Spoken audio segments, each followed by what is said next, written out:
They need to stop the spending. They need to stop the borrowing. They need to eliminate the earmarks that the Republicans brought back in. And they need to make sure they understand these are taxpayer dollars. It's not their dollars. And that's Ambassador Nikki Haley during the first Republican primary debate in Milwaukee this past week as the nation's debt nears $33 trillion. In a new poll, Haley received positive reviews for her debate performance from Republican voters, finishing third. Former President Trump opted not to participate in the debate despite being the front runner for the nomination. In polls conducted by the Trafalgar Group before the debate, the 45th president held a commanding lead over the field, leading by double digits on both the national stage as well as in early voting states, in spite of 4 indictments against him from Biden's DOJ and the state of Georgia. Joining me now in this exclusive on the state of the race is former South Carolina governor, UN ambassador, and 2024 presidential candidate, Nikki Haley. Ambassador, great to see you. Thanks for being here. How would you rate your debate performance? How was it? Well, you know, I love the fact that anytime you have a debate, it's a great chance for Americans to see all of the candidates side by side, to hear their policies, to hear their solutions, and to hear about their experiences. So, you know, we were thrilled with it. The support has been absolutely amazing. The phones have been ringing off the hook, and we appreciate all the support that's gone online to us since then. But look, we're just getting started, so we're going to keep our foot on the gas. I want to get your take on what one of my guests coming up is saying, and that is Carrie Lake. She's calling on all of the candidates to pause the campaign, to get behind Donald Trump because of 2 applications of the law. I suppose you're not considering that.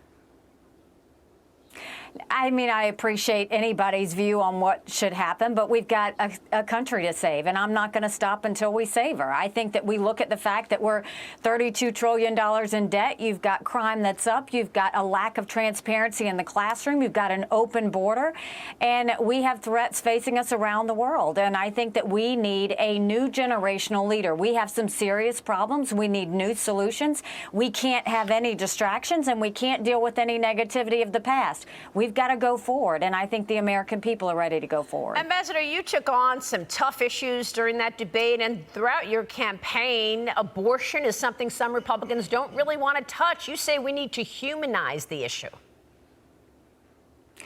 And acknowledge that the issue is real. You know, I think that I have always said I am unapologetically pro-life, not because the Republican Party tells me to be, but because my husband was adopted. I had trouble having both of my children, so I am surrounded by blessings. But I don't judge anyone for being pro-choice any more than I want them to judge me for being pro-life. And, you know, I think that it's right that unelected justices no longer are handling this, that it's in the hands of the people where it should be. But when we're talking about a federal law, you know, it's just frustrating that no one was telling the American people the truth, that you have to have a majority of the House, that you have to have 60 Senate votes to pass a federal bill. And so no Republican president can ban abortions any more than a Democrat president can ban those state laws. So if we really do want to save as many babies as possible, if we do want to support as many moms as possible, then let's find consensus on where we can do that. And that's why I said I think we need to support the fact that we want to get rid of late-term abortions. No one's yet to ask Biden or Kamala if they're for 37, 38, or 39 weeks, because guess what? They are ready for abortion up until the time of birth. Wow. Let's focus on good quality adoptions. Let's focus on the fact that contraception should be accessible.